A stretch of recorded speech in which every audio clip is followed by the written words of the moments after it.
Jangan lupa klik tombol subscribe, like, share dan komen.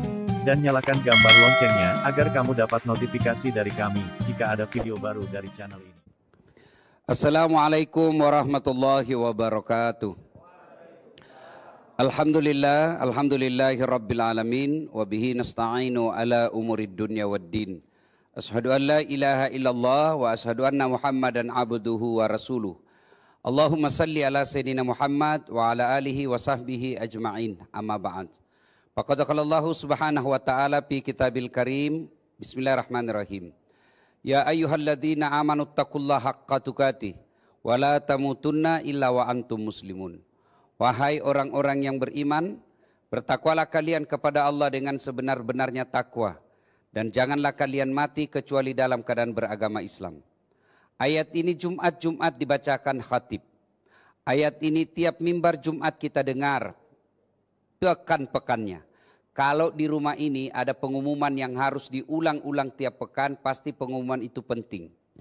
Ayat ini juga selalu diulang, berarti sangat penting. Dan rasa-rasanya susah diterima akal. Jangan kamu mati, berarti mati kau yang ngatur. Weh, jangan kau mati ya. Berarti mati mau-maumu. Mati mau atau tidak, siap atau tidak, pasti mati. Dan biasanya penyakitnya anak muda kalau kita cerita kematian, langsung orang tua dilihat-lihati. Yang sudah pensiun, sudah putih rambutnya. Apa maksudmu? Kok kira lebih tua, orang tua dulu mati? Yang namanya kematian tidak harus tua dulu. Berarti bukan mati yang jadi masalah.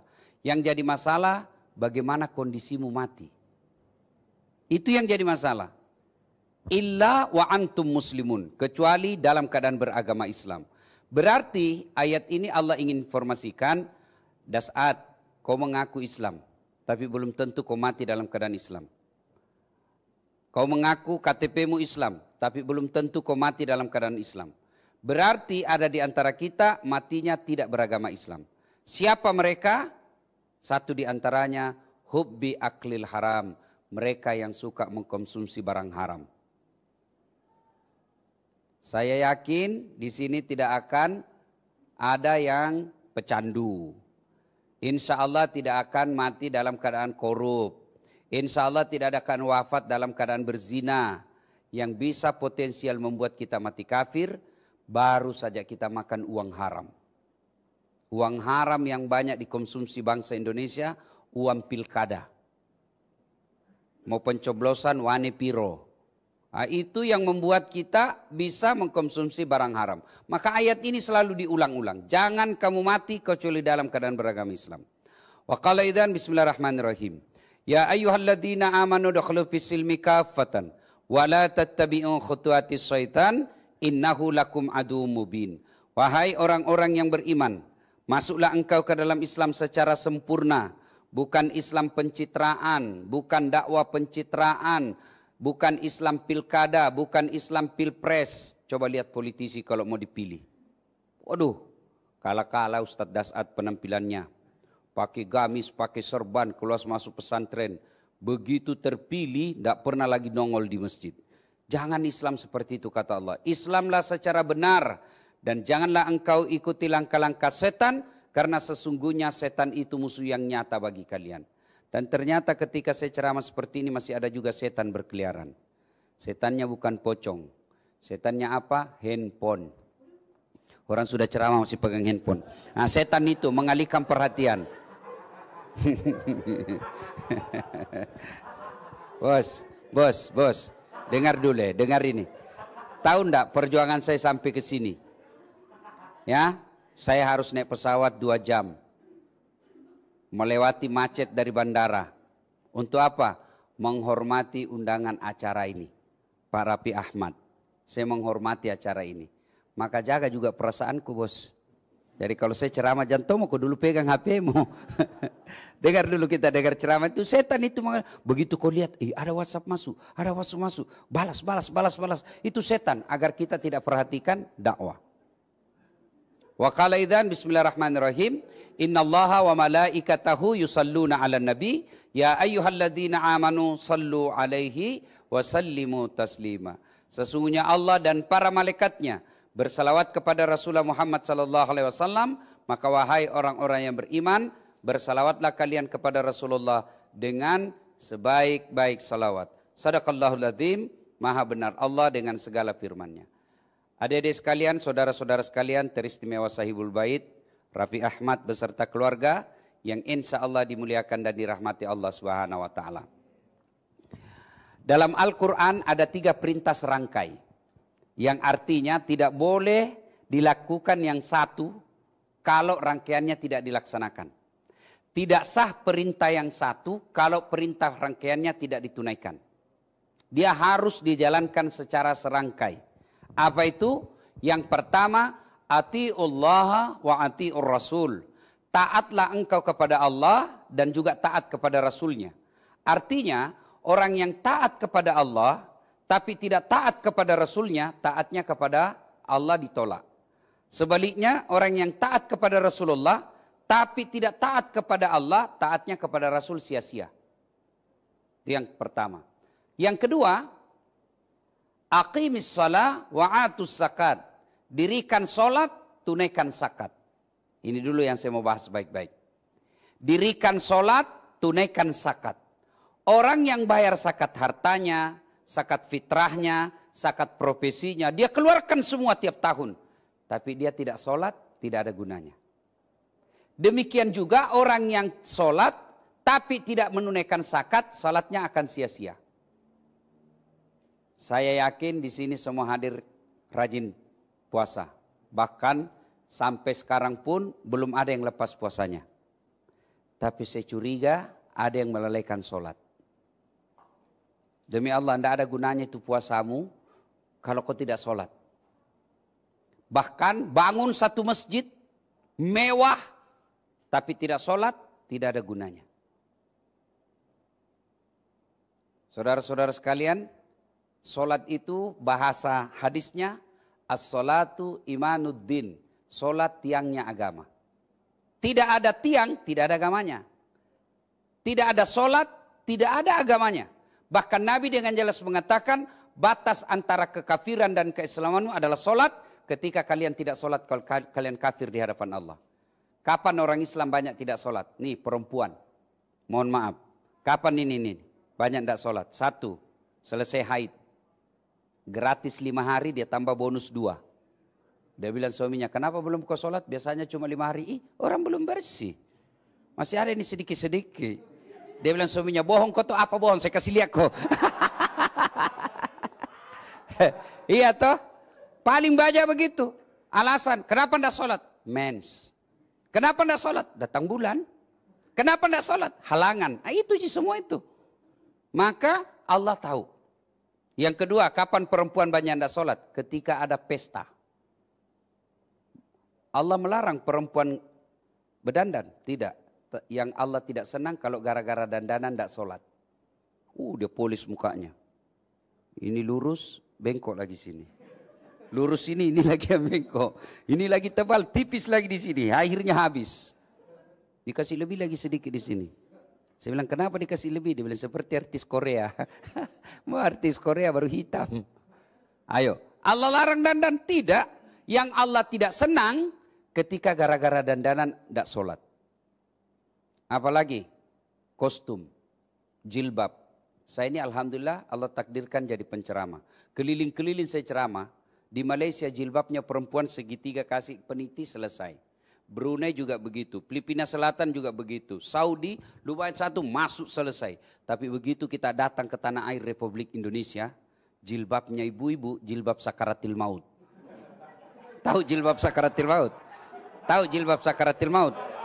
Dia kasih dulu kain 2 meter. Dia kasih dulu, dia ikat di lehernya. Ya kan? 3 lapis, kuning, biru, krem. Dia kasih miring lagi sedikit. Iya kan? Kayak ada pohon mangga di belakang sini. Ada kering-keringnya. Tik. Coba. Begitu tiba waktu sholat. Hayya 'alas sholat. Kata suaminya, saya sudah jualkan kau sawah itu untuk kau haji. Kau pergi sholat dulu sayang. Kau sadar pak? Sadar saya, ini saya suruh kau sholat. Kau sadar pak? Sadar saya suruh kau sholat. Kau tidak lihat ini jilbabku 1 jam dipakai. Gara-gara jilbab dia tidak sholat. Beleng-beleng. Sudah jilbabnya repot, bajunya sempit, roknya sempit. Pas jalan nih setengah mati. Dongo. Pernah lihat begitu? Pernah? Banyak toh? Apa Allah larang? Tidak. Yang Allah larang kalian tidak sholat. Seorang istri dandan supaya suaminya bangga di sampingnya cantik. Itu ibadah. Menyenangkan hati suami. Tapi kalau gara-gara dandan tidak sholat, itulah yang Allah laknat. Kapan lagi orang Islam banyak tidak sholat? Nih, pecinta bola. Pertunjukan jam 3. Karena seri perpanjangan waktu. 2 kali 15 menit. Masih seri adu penalti. Begitu adu penalti azan subuh. Mana kau pilih? Sholat. Pencitraan. Sholat ketinggalan gol. Nonton ketinggalan sholat. Akhirnya apa? Dia jamak. Ambil sajadah sholat depan televisi. Begitu iklan baru dia sholat. Allahu Akbar, Allahu Akbar. Allah larang nonton? Tidak. Yang menjadi Allah tidak senang kita. Karena gara-gara nonton mengabaikan sholat. Ayo adik-adik nih yang cowok-cowok. Apa alasanmu tidak sholat? Kau bilanglah sama saya. Ku tangkis sih. Ayo, apa alasanmu tidak sholat? Ayo. Tidak ada kecuali malas. Ustadz, saya baru sadar Ustadz. Seumur-umur saya tidak pernah belajar bacaan sholat. Wala ta'asu min rauhillah kata Allah. Jangan kau putus asa. Solusinya apa Ustadz? Berjamaah di masjid. Asas salat jamaah, kalau imam sudah baca, semua boleh diam saja. Tidak ada bacaan, ini sudah amin saja kau baca. Waladhalin, amin. Diam lagi. Sah. Bagaimana tahiyatnya? Imam yang wakili. Bacaan duduk di antara dua sujud, imam yang wakili. Itulah enaknya berjamaah. Ustadz saya sibuk. Ada sih saya baca Ustadz, cuma sedikit. Kul-kul saja. Ya sudah kul-kul saja kau baca. Rakaat pertama kul huwallah, rakaat kedua kul huwallah lagi. Dia ketawa bos, saya serius ini. Yang penting jangan baca yang repot-repot. Seperti Wattini. Jangan kau baca itu, nanti biasa baku sambung walasri. Atau Al-Kafirun, nah, ini agak susah juga sampai nih. Kalau kau hafal setengah-setengah biasa nyasar. Wala antum abiduna ma abud, wala ana abidu ma abattum, wala antum abidu, wala ana abidu ma. Dia bilang temannya, woi kenapa tak putar-putar tidak sampai? Nah, ini juga kupikir. Ayo, sholat. Apa lagi alasan tidak sholat? Ayo, Ustadz, saya sakit. Tidak bisa berdiri Ustadz. Allah kasih keringanan, silakan ku duduk. Saya tidak bisa duduk Ustadz. Kenapa? Lagi ada bisul di pantat Ustadz. Baring, bukan sholat tidur. Gimana caranya sholat baring? Misalnya sana kiblat, kepala di sini, sudah. Allahu Akbar. Masih bergerak tuh tangan kita sama bibir. Sami Allahu liman hamidah. Ustadz, sudah tidak bisa bergerak tanganku Ustadz. Allah kasih lagi keringanan. Sholat pakai isyarat. Mana dimaksud sholat pakai isyarat? Tinggal matanya yang goyang-goyang. Allahu Akbar. Sami Allah liman hamidah. Allahu Akbar. Salat pakai isyarat. Itu juga berat Ustaz. Mata pun sudah tidak bisa bergerak Ustaz. Salat pakai isyarat. Gimana salat pakai isyarat? Mata. Sudah itu tidak bisa. Salat dalam hati. Mana disebut salat dalam hati? Seluruh bacaan salat mulai dari takbiratul ihram sampai salam. Baca saja, baca dalam hati. Bayangkan lagi ruku, baca doa ruku. Bayangkan lagi sujud, baca doa sujud. Sudah. Tidak bisa juga begitu Ustaz. Ambil kain putih, bungkus, bawa dikubur. Ustaz kita lagi di jalan. Ustaz kita lagi di jalan Ustaz. Macet. Kita tinggalkan tadi sudah duhur. Mau sampai rumah sudah mau masuk maghrib. Kita belum mau singgah. Tidak mungkin kita lagi di jalan raya lagi terjebak macet. Gimana caranya Ustaz? Kau sholat di atas mobil. Tidak ada air Ustaz. Tayamum. Menghadap ke kiblat mana Ustaz? Ya sudah, menghadap kemana saja. Namanya salat dalam keadaan darurat. Tahu tayamum? Tahu atau so tahu? Tayamum praktisnya gampang. Gini, ini lengan baju naik semua, linting. Di atas siku. Sudah itu, ini juga begitu. Letakkan telapak tangan di dinding mobil. Atau di sadel. Atau kalau dia di atas pesawat. Atau di dinding kalau di rumah sakit. Letakkan kedua-duanya. Sudah itu usap wajah. 1 kali sudah sah, 3 kali lebih bagus. Usap telur permukaan wajah yang tidak ada tumbuh rambut. Sudah itu letakkan lagi telapak tangan di dinding. Usap tangan kanan sampai tangan kiri, selesai. Apa lagi masalahmu? Tidak sholat. Ustadz, kita lagi di tengah laut Ustadz, mancing. Mancing mania. Masuk waktu sholat Ustadz, kita tidak tahu Ustadz, kiblat. Lihat di mana matahari terbenam, menghadap ke sana.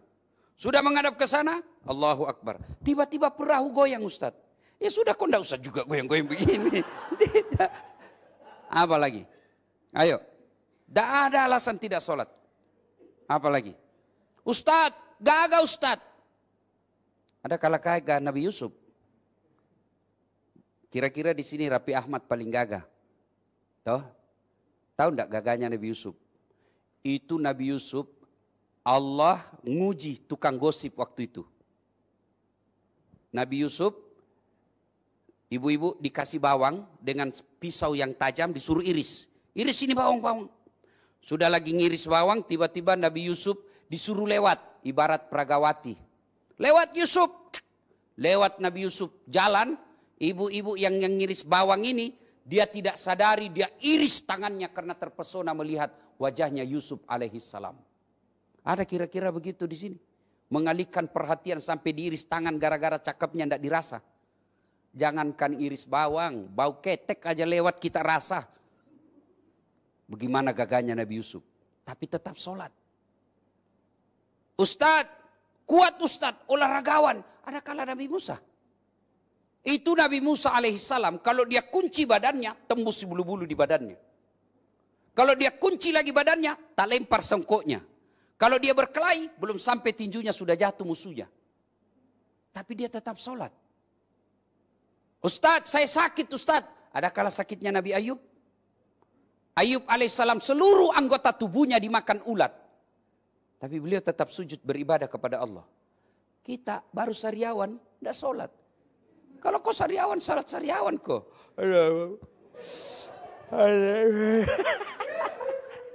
Allah tahu kau lagi salah, sakit. Apa lagi? Ayo. Apa lagi? Ustadz, saya kaya Ustadz. Ada kala kayanya Nabi Sulaiman alaihissalam. Nabi Sulaiman 1 hektar perkerangan rumahnya. Barangkali ada artis yang 1 hektar perkerangan rumahnya. Tapi Ayub alaihissalam apa kerikilnya? Emas. Ada di sini kerikil rumahnya emas. Paling kalau orang Bugis di kampung saya, kalau dia kaya giginya dikasih emas. Paling kaya sudah itu, giginya dikasih emas. Sulaiman alaihissalam pekarangan rumahnya kerikilnya emas. Tetap sujud beribadah kepada Allah. Tapi orang kaya sholat. Orang kaya tidak sholat. Selebriti tidak sholat. Pejabat tidak sholat. Orang masih maklum. Iyalah wajar dia tidak sholat, dia kaya. Terkenal satu Indonesia. Tinggi jabatannya, banyak duitnya. Paling tidak dia sudah dapat dunia. Sudah ada di dunia meskipun sengsara di akhirat. Tapi paling tidak dunia sih ada sudah dapat. Tapi ada juga sudah tidak terkenal. Jelek mukanya. Pengangguran. Bau ketek. Busuk mulutnya. Kuat makan. Tidak sholat lagi. Dia bilang di kampungku. Kalau kau jadi tude. Na'udzubillah min zalik. Ya. Adik-adik sekalian. Tidak ada susahnya bagi Allah, 5 tahun yang akan datang kasih kamu kendaraan yang kamu mau. Kecil buat Allah. Tidak ada susahnya bagi Allah kasih kamu rumah sesuai impianmu. Kecil buat Allah. Allah cuma mengatakan kun, fayakun. Dan tidak ada susahnya bagi Allah bangkrutkan kalian.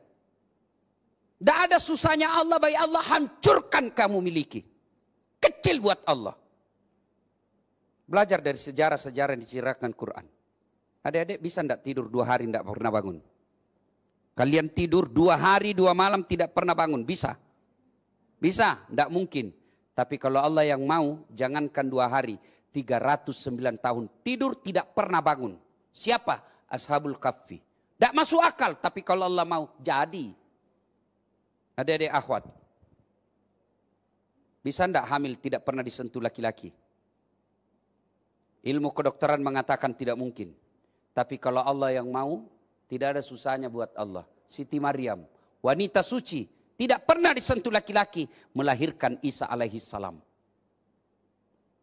Tidak ada suaminya, lahir Isa alaihissalam, Siti Maryam. Cuma sekarang banyak juga cewek mau saingan Siti Maryam. Tidak ada suaminya, ada anaknya, dongo.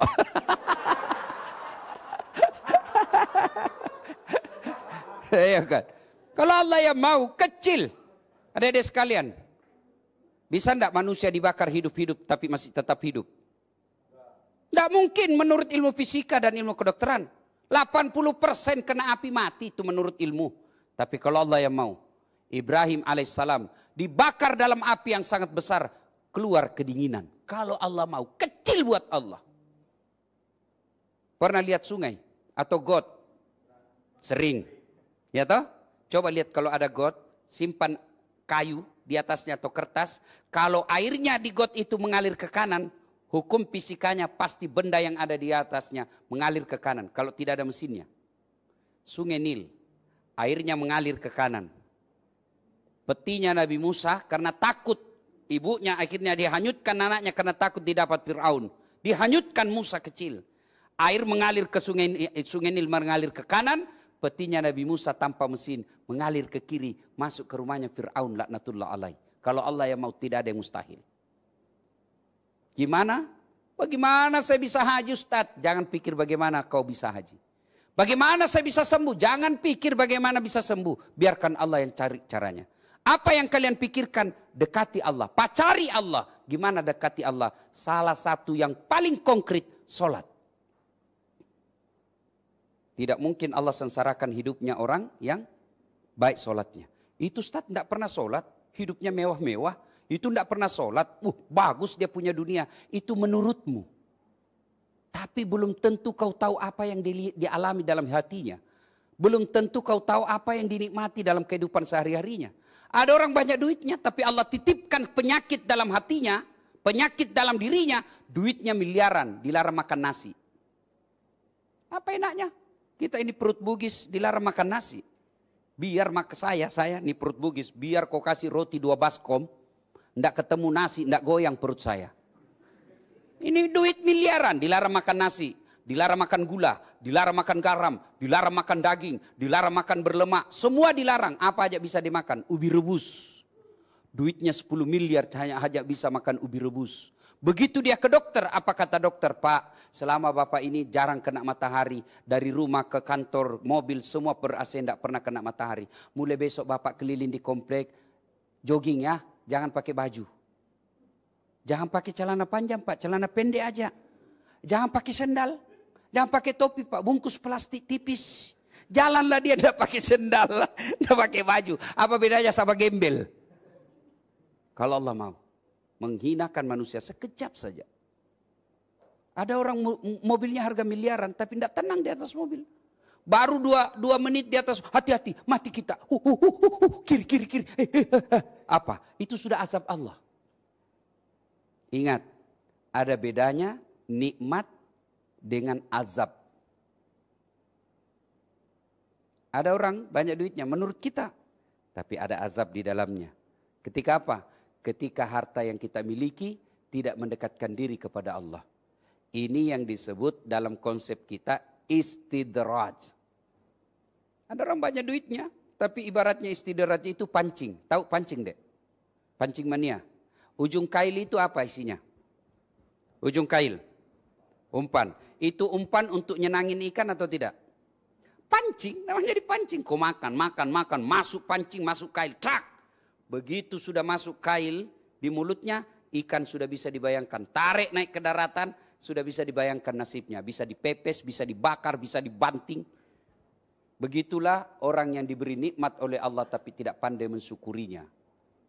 Nah, salah satu ciri orang kufur tidak sholat. Adik-adik sekalian, tidak puasa tetap Islam. Tidak bayar zakat tetap Islam. Tidak haji padahal mampu tetap Islam.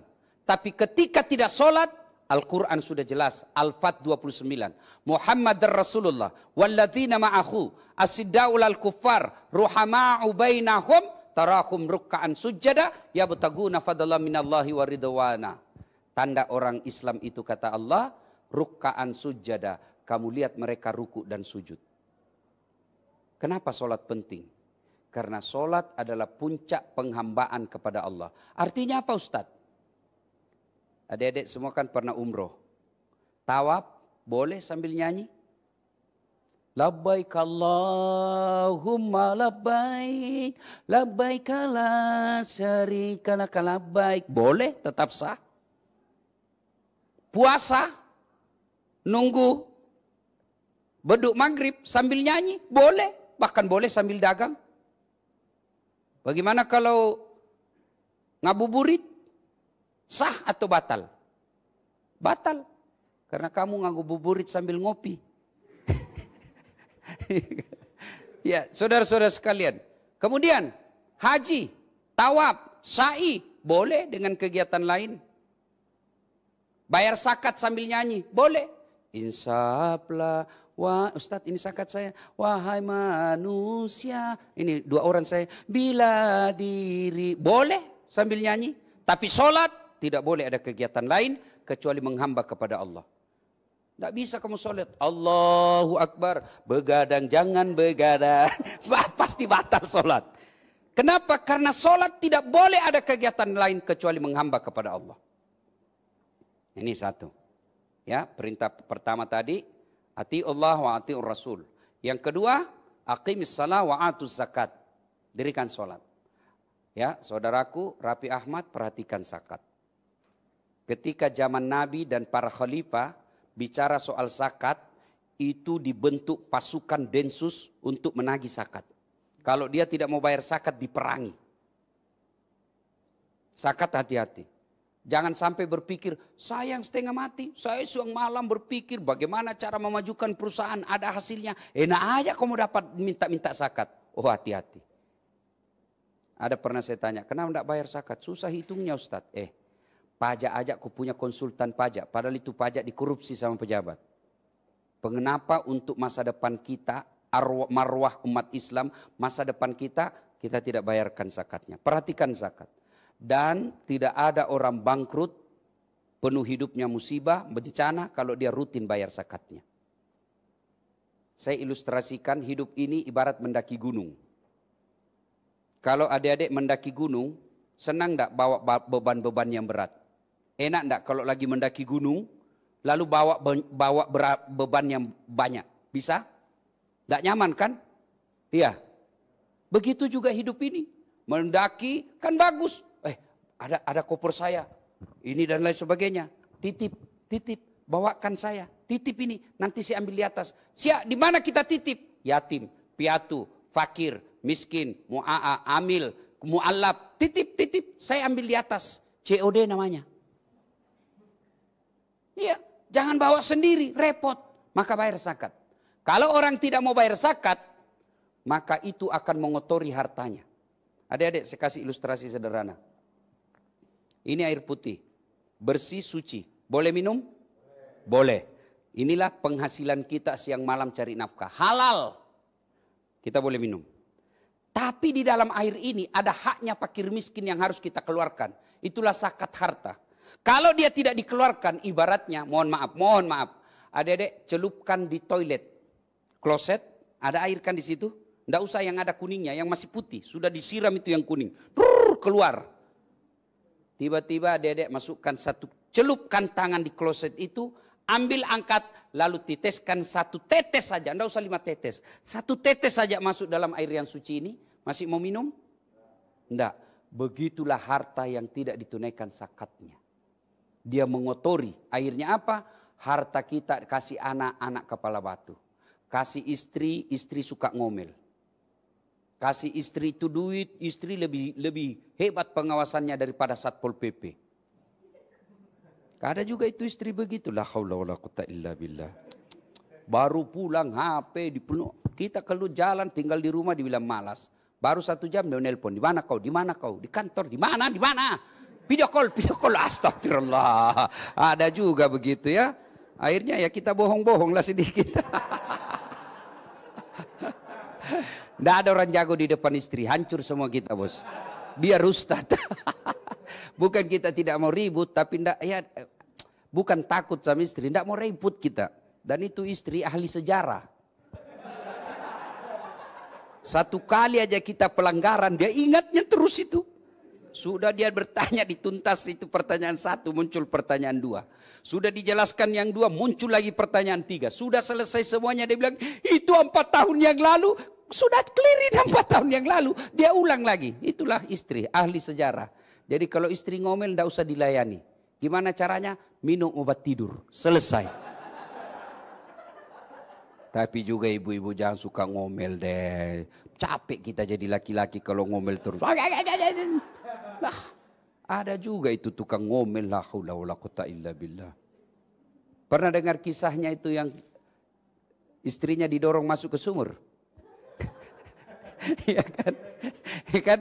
Ada suami istri, ini istrinya ngomel aja kerjanya. Terlambat pulang, cepat pulang, ngomel aja kerjanya. Akhirnya suaminya berpikir bagaimana supaya istriku berhenti ngomel. Oh, dibawa ke toko perhiasan. Dibelikan perhiasan, senanglah dia. Senang. Suaminya berpikir, saya bawa kemana? Oh, dia ingat. Oh, di kampungnya ada sumur tua. Ini sumur 400 tahun sudah umurnya. Dia bilang semuanya, dek, kita pergi siara sumur tua. Ayo bang, pergi lihat. Lihat itu sumur dek, ada ndak airnya? Dangkal bang. Maksudnya paling sampai di lutut. Dalam hati suaminya berarti aman aja nih. Dekat-dekat dengan sumur, bibir sumur, dia dorong istrinya masuk. Pok! Dia bilang suaminya, ngomel aja kau di situ, ndak ku dengar juga. Ngomel aja kau, ndak ku dengar sudah ngomel-ngomelmu. Suaminya di atas santai-santai. Tiba-tiba 1 jam kemudian dari dalam sumur keluar makhluk tinggi besar hitam. Kaget suaminya. Siapa kamu? Dia bilang saya jin penunggu sumur ini. Saya sudah 400 tahun di dalam tenang-tenang. Ada perempuan di dalam. Baru 1 jam di dalam. Tidak tahan saya ngomel. Lebih saya lari. Jadi bayangkan. Jin aja tidak tahan sama perempuan tukang ngomel. Ya. Nah itu kalau istri kita diberikan duit yang tidak bersih dari cara zakat, biasanya susah nasihatinya. Begitu juga suami, susah nasihatinya, bohong aja kerjanya. Maka tolak bala, sedekah dan zakat. Ibu-ibu, baik yang hadir maupun yang menyaksikan, kalau suamimu kau curigai macam-macam, jangan curhat di medsos. Medsos tidak menjadikan masalah. Ada ibu-ibu memang cepat sekali curhat di medsos. Tak kusangka kau begitu. Pret. Di mana di kau? Kau minta nasihat sama temanmu. Bohong itu. Saudara aja belum tentu niatnya baik. Siapa yang dorong Nabi Yusuf masuk ke sumur? Saudaranya. Ah masa si Ustadz itu paman saya. Masa dia mau ceritain saya? Siapa Abu Lahab? Pamannya Nabi. Ah masa dia cerita Ustadz? Itu masih sepupu sama saya. Siapa Abu Sofyan? Sepupunya Nabi. Jadi ada masalah, jangan curhat sama manusia. Lebih perbaiki sholat, minta dalam sholat hajat. Saya sholat hajat berdoa. Ya Allah, Engkau Zat Maha Pelindung. Lindungi suami saya dari perempuan jahat. Saya tidak bisa menjaganya 24 jam. Tapi Engkau Maha melindungi. Lalu kau niat, ya Allah ada duitku 5 juta. Saya bawa besok ke panti asuhan. Tolak bala. Mudah-mudahan 5 juta ini suamiku terhindar dari wanita jahat. Bismillah. Cuma jadi masalah kalau suaminya juga bangun sholat hajat. Dia berdoa juga, ya Allah, saya capek sudah hadapi istri saya. Ngomel aja kerjanya ya Allah. Ini ada duitku 5 juta ya Allah. Tolak bala. Mudah-mudahan 5 juta ini suami istriku ikhlas saya kawin lagi. Bingung malaikat. Yang mana dikabulkan ini? Sedekah, zakat, sedekah, perintah serangkai dengan sholat. Yang ketiga perintah serangkai. Aniskurli wali walidaika. Bersyukur engkau kepada Allah, tapi jangan lupa berbuat baik pula kepada kedua orang tuamu. Ini yang mulai pudar di antara kita. Adik-adik remaja, mohon maaf. Kadangkala kita cowok lebih hormat sama cewek daripada sama ibunya. Yang cewek lebih hormat sama cowoknya daripada sama bapaknya. Mau bukti kalian lebih sopan sama cowok daripada orang tua? Wallpapermu beda, siapa foto di situ? Nah, coba orang tua kita. Biasanya wallpapernya siapa? Siapa? Anaknya itu? Kamu? Bapakmu? Saya lagi mengajar ujian final test di kampus. Saya dosen komunikasi Unhas. Adik-adik jangan simpan handphone di depan. Jangan pegang handphone. Handphone simpan sudut kanan meja. Simpan semua. Saya jalanlah mengawas. Tiba-tiba ada saya lihat foto cowok. Cakep betul putih.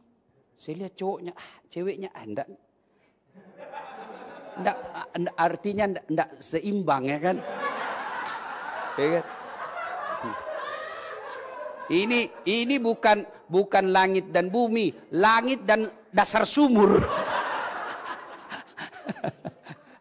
Lalu saya bilang sama ini mahasiswi saya, Dek, cakepnya cowokmu, Dik. Langsung, Ustadz tidak gaul. Bukan cowokku itu, Ustadz. Oh, siapa ini, Dek? Lee Min Ho. Siapa Lee Min Ho? Artis Korea. Oh, artis ini. Dia kenal kau, Dek? Enggak. Pernah kau dikirimi pulsa?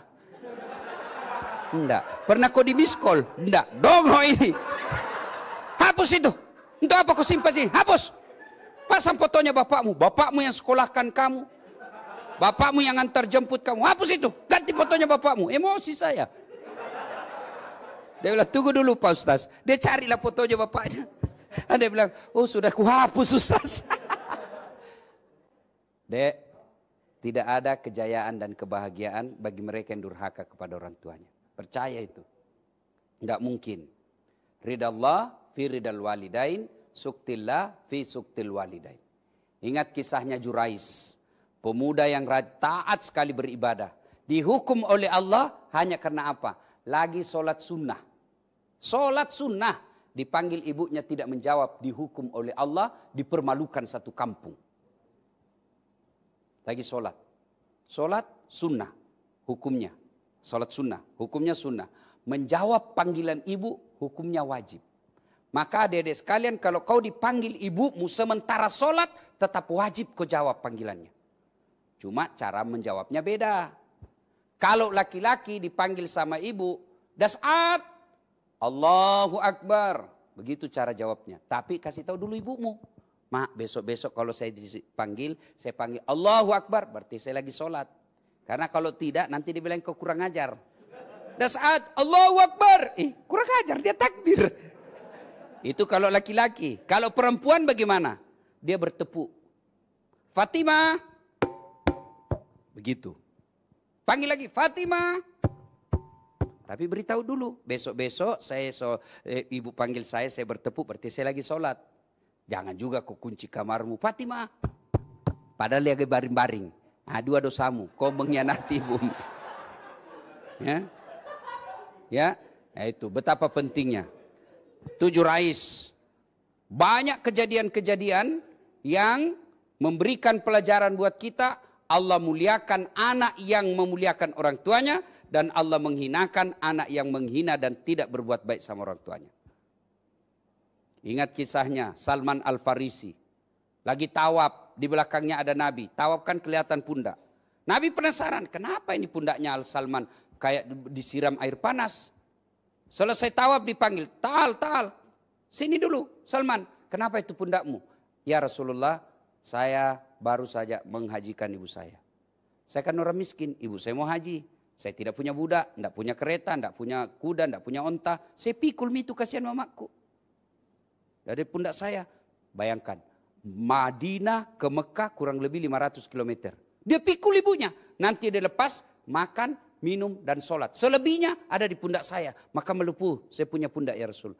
Lalu Salman bertanya, ya Rasulullah, kira-kira kebaikanku ini sudah membalas kebaikan ibuku kepadaku? Nabi lalu menjawab, Salman, kau sudah termasuk anak yang soleh, tapi demi Allah kau belum bisa membalas kebaikan ibumu. Seorang perempuan kalau sudah punya suami dan pernah merasakan melahirkan, masih kurang ngajar sama ibunya, tidak masuk akal. Coba ibu-ibu masih ingat hadisnya Dedek, Nabi pernah ditanya, ya Rasulullah, setelah Allah dan Rasulnya siapa yang saya taati? Apa jawabannya Nabi? Ibumu. Setelah itu siapa? Ibumu. Setelah itu siapa? Ibumu. Setelah itu siapa? Bapakmu. Ibu, bapak. Berarti 3 ibu, 1 bapak. Salah paham lagi kau itu salah. Bukan 3 istri. 3 ibu, 1 bapak. Bukan 3 istri. Kenapa Nabi menyebutnya sampai 3 kali? Karena ada 3 yang dilakukan perempuan tidak bisa dan tidak mampu dilakukan oleh seorang suami. Apa itu? 1, hamil. Ibu-ibu masih ingat waktu hamil? Ada enggak ibu-ibu hamil tengkurap? 9 bulan tidak tengkurap bos, tahan. Coba lihat ibu hamil, jalan aja repot. Aduh, mau duduk aja pakai standar samping. Iya tuh. Iya. Ya. Nah, yang kedua, melahirkan. Ibu-ibu masih ingat waktu melahirkan? Masih toh? Ada enggak ibu-ibu melahirkan senyum? Mentang-mentang selebriti keluar kok nak? Tidak. Tiga, menyusui. Masih ingat waktu menyusui? Terutama waktu tumbuh giginya. Ada kira, kok gigit saya? Tidak, dibujuknya ada, lepas kena. Itulah tiga kelebihannya perempuan. Maka wajar ketika Nabi bersabda, Al-jannatu takhta aqdamil ummahat. Sorga berada di bawah telapak kaki ibu. Adik-adik sekalian, kalau masih hidup orang tuamu dan tinggal bersamamu, kau berbahagia. Itulah pintu gampangnya masuk sorga. Biar hitam jidatmu Senin Kamis kau puasa tadarus tiap hari, tahajud tiap malam, tapi kau meneteskan air mata ibumu, kata Nabi jangankan masuk sorga, baunya sorga diharamkan bagimu. Maka saya heran kalau lihat itu di TV ada artis yang menuntut orang tuanya, mempermalukan orang tuanya. Seberapa lama kau hidup jadi selebriti? Seberapa lama belajar dari selebriti yang lalu yang tahun 80-an, 70-an. Tua juga dan mati. Dan pada saat itu ketika kau tidak meninggalkan beban yang baik, cerita-cerita yang baik, amal-amal yang baik, hancur sudah jadi tulang belulang, dosamu tetap mengalir karena kau meninggalkan budaya-budaya yang dicontoh orang yang disebut dengan dosa jariah. Auzubillah min dzalik. Nah, ini saja Dede sekalian yang kita sampaikan pada taklim kita kali ini. Kesimpulannya, yuk jaga sholat, muliakan orang tua, ada harta, berzakat dan bersedekahlah. Demikian, lebih dan kurangnya mohon dimaafkan. Assalamualaikum warahmatullahi wabarakatuh. Waalaikumsalam warahmatullahi wabarakatuh. Mungkin ada teman-teman yang ingin bertanya, dipersilakan. Ajis sekali mau nanya dari tadi, mau nanya Ajis. Enggak, cukup. Lemon. Yang di depan paling banyak. Sen, kalau nggak Priyo tadi yang ngakaknya paling kenceng nih. Ada yang mau ditanyain? AA mungkin mau tanya? Enggak cukup. Baik. Mbak Gigi mungkin? Mbak Gigi dulu tuh. Oh. Cek. Baik Ustadz, Assalamualaikum warahmatullahi wabarakatuh. Mau nanya tentang sholat Ustadz. Jarak antara orang setelah azan sampai melalaikan itu jaraknya berapa lama sih? Karena kan sampai dikatakan melalaikan sholat itu mengakhir-akhir sholat. Terima kasih. Ya, orang biasa mengatakan sholatlah pada waktunya, tepat waktu. Kalau Anda sholat asar menjelang maghrib itu masih tepat waktu. Karena memang masih waktunya sholat. Maka yang dianjurkan adalah sholat di awal waktu. Jadi begitu azan tinggalkan segala kegiatan langsung sholat. Ini ada Raffi Ahmad, biasa punya ajudan. Kalau Raffi Ahmad panggil ajudannya, ada enggak ajudan bisa tolak? Ajudan, tunggu dulu bos, lagi sibuk. Langsung di PHK. Iya toh? Padahal ini manusia ada hilangnya jabatannya, ada hilang popularitasnya. Tapi begitu takutnya kita. Lalu kenapa ketika Allah yang memanggil kita, hayya 'alas shalah, sini kau sholat. Adek tahu enggak artinya hayya 'alal falah? Hayya 'alal falah, terjemahan bebasnya itu, sini kau udah saat, saya kasih kau yang kau mau. Sini kau, itu hayya 'alal falah. Berikan saya kemenangan. Kita berdoa, ya Allah sukseskan usahaku. Ya Allah berikan saya keturunan. Ya Allah sembuhkan penyakitku. Allah dengar itu doamu. Lalu Allah katakan sini, hayya 'alal falah, sini saya kasih kau. Tapi apa jawaban kita? Tunggu, lagi syuting. Tunggu, lagi meeting. Tunggu, lagi ada tamu. Ya Allah katakan, ya sudah kalau gitu urus tamumu, urus duniamu sendiri. Ya, nah yang disebut sudah melalaikan itu menurut Al-Quran, fawailul lil musallin, maka celakalah orang-orang yang sholat. Siapa mereka yang celaka dalam sholatnya? Yaitu mereka yang menganggap enteng waktu-waktu sholat. Menganggap enteng sholat. Dia sholat Ustaz tapi main-main. Allahu Akbar. Dia ngupil sholat. Itu sholat tapi menganggap enteng sholat. Nah, termasuk kalau sekali-kali. Karena ada keadaan darurat, Akhirnya sholat kita duhur betul-betul sudah menjelang asar. Masih ditolerir. Tapi kalau sudah menjadi kebiasaan, itu yang disebut menganggap enteng sholat. Al-mutakhawilu bis-shalah, menganggap enteng sholat itu adalah penyakit hati yang paling besar. Wallahu a'lam bishawab. Ya, makasih. Oke, itu tadi sudah dijawab. Jadi memang di awal waktu, sholat itu di awal waktu. Oke, mungkin yang selanjutnya. Dimas. Assalamualaikum Pak Ustadz. Waalaikumsalam Pak Ustadz mau tanya, kalau punya teman nih, terus dia ganggu kita sholat, itu baiknya buat kita apa? Pukul dulu baru lanjut sholat atau diemin aja gitu Pak Ustadz? Ya, setan itu ada dua sifatnya, ya, sesat dan menyesatkan. Kalau dia tidak sholat, dia baru sesat. Kalau mengganggu orang sholat, itu sudah menyesatkan namanya, itu setan sudah itu. Dan setan dalam bentuk yang adik cerita tadi, itu jauh lebih susah ngusirnya daripada setan yang tidak nampak. Kalau setan tidak nampak, baca basmalah, baca ta'us, lari dia. Tapi setan yang nampak, kita baca yasin, dia bilang kau baca sampai habis. Saya dekati kau, ya. Apalagi setan gadis, lebih susah lagi mengusirnya, ya. Nah, kalau begitu, tentu bukan dengan memukulnya, karena kalau memukul, saya yakin bercanda aja tanyanya tadi. Kalau dia menggodamu dalam sholat, kau tahan dalam sholat, kau dapat pahala besar, dia dapat dosa. Ya, selesai sholat, ajak ngomong. Lain kali jangan begitu bos. Kau bisa candain saya ketika kita syuting, kau bisa candain saya ketika kita makan, kau bisa candain kita ketika di mall. Tapi ini bos, kita lagi ketemu Allah. Saya lagi diskusi dengan wali kota atau menteri, lalu kau datang begitu, gimana sikapnya pejabat? Marah toh? Itu baru manusia, gimana kalau Allah? Sudahlah, jangan kau canda ketika dalam sholat. Sudah nasihati begitu, maka kalau orang bilang bagaimana menghadapi teman yang begitu Ustaz? Jangan kau hadapi, lebih hindari. Bagaimana menghadapi? Tidak usah hadapi, hindari saja. Karena lebih banyak mudaratnya. Menghindari mudarat, menghindari maksiat jauh lebih pahala daripada bersahabat dengan orang yang bisa menganggap enteng ibadah kita. Wallahu a'lam bishawab. Ada lagi? Oke. Saya terakhir mungkin Ustaz. Ya. Perihal zakat. Cewek-cewek ada? Ibu-ibu? Cewek ini, habis ini cewek satu mungkin. Ya. Ini perihal zakat Ustaz. Zakat.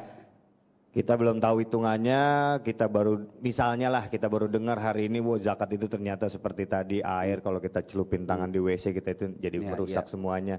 Hitungan kita bekerja, kita mendapatkan gaji, itu kan juga ada zakat yang harus kita keluarkan. Tapi kita lupa nih udah 16 tahun kerja nih. Nah itu hitungan 16 tahun yang lalunya gimana Ustaz? Hitung aja deh, hitung aja perkirakan. Itu Allah Maha Pengasih Maha Penyayang. Perkirakan aja. Mulai misalnya tahun 2000.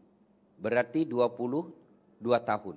Nah bayangkan, oh tahun 2000 itu gaji saya sekian dalam setahun. Lalu kalkulasi nilai maksimalnya, hitungan keluarin zakatnya.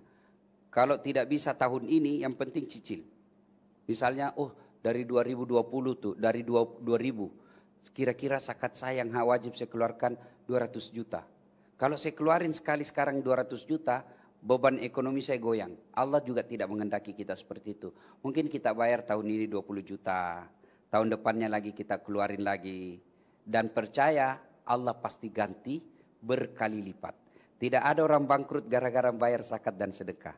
Adik-adik pernah enggak ada sinetron orang bangkrut gara-gara rajin sedekah? Enggak ada itu. Yang ada itu azab, apa itu? Bangkrut gara-gara narkoba. Bangkrut gara-gara judi. Bangkrut gara-gara khamar. Bangkrut gara-gara selingkuh. Bukan poligami ya, selingkuh. Beda selingkuh dengan poligami. Itu pernah saya baca kitab sebelum Ramadan.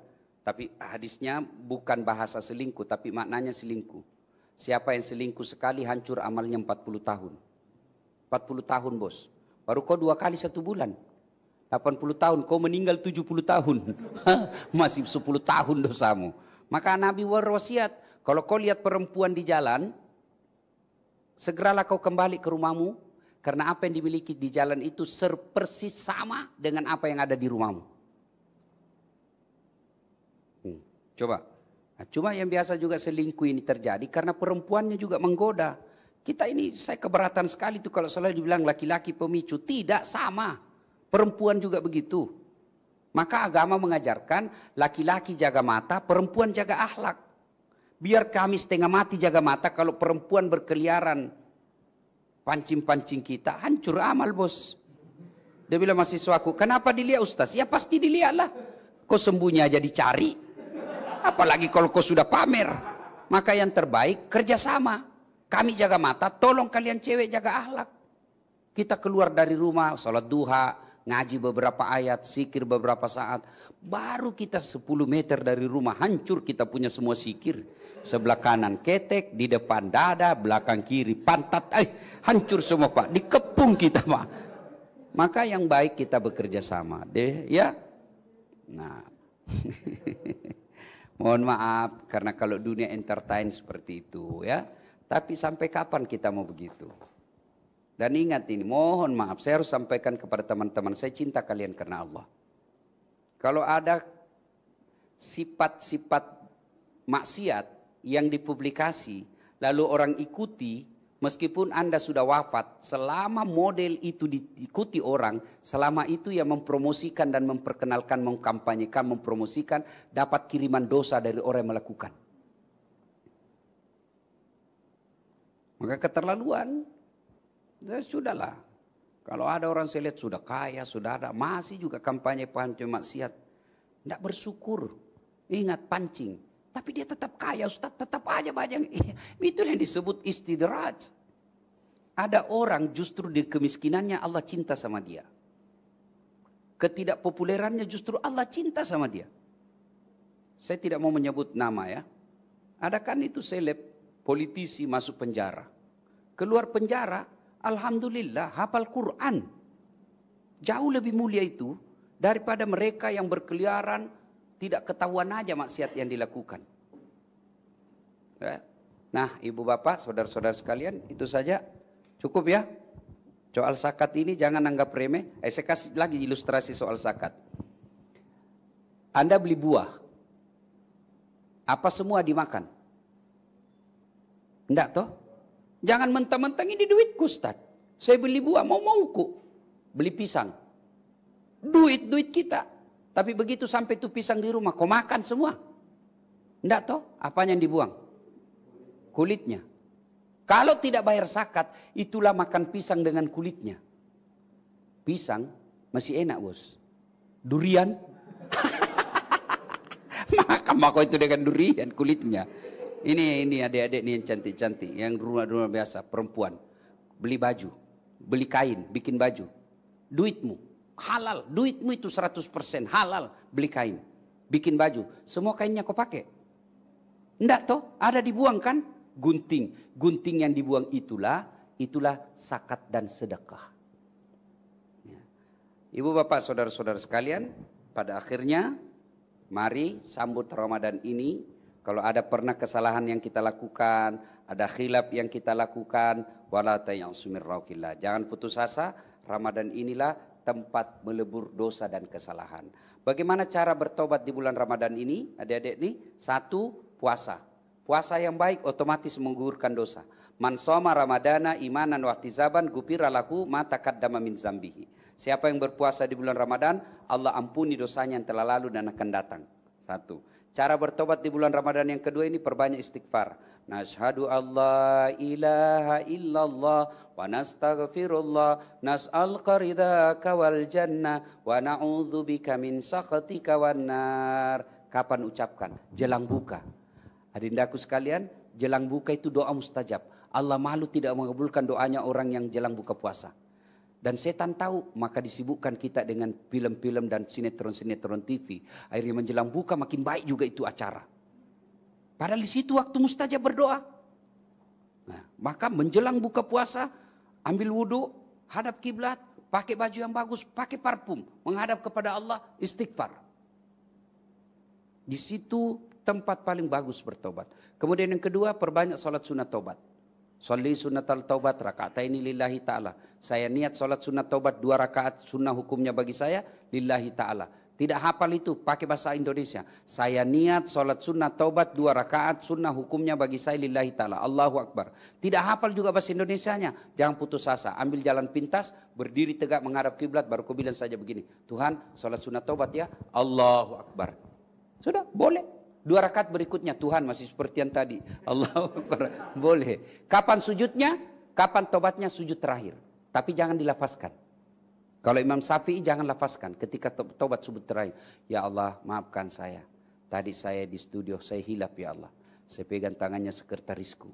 Dia pegang juga saya ya Allah. Akhirnya aku pegang-peganglah kami ya Allah. Ampuni saya ya Allah, saya hilap. Yang lebih penting ya Allah, berikan saya kesanggupan dan kemampuan tidak mengulangnya. Allah malu tidak mengabulkan doa orang-orang yang datang berdoa. Bahkan orang yang bertobat di bulan Ramadan ini, Allah janjikan, innallaha yuhibbut tawwabina. Saya cinta kepada hambaku yang bertobat. Terima kasih, lebih dan kurangnya mohon dimaafkan. Fastabiqul khairat. Assalamualaikum warahmatullahi wabarakatuh. Waalaikumsalam warahmatullahi wabarakatuh. Dengan demikian berakhir pula kajian kita pada minggu ini. Insya Allah kita ketemu lagi minggu depan. Terima kasih. Assalamualaikum warahmatullahi wabarakatuh.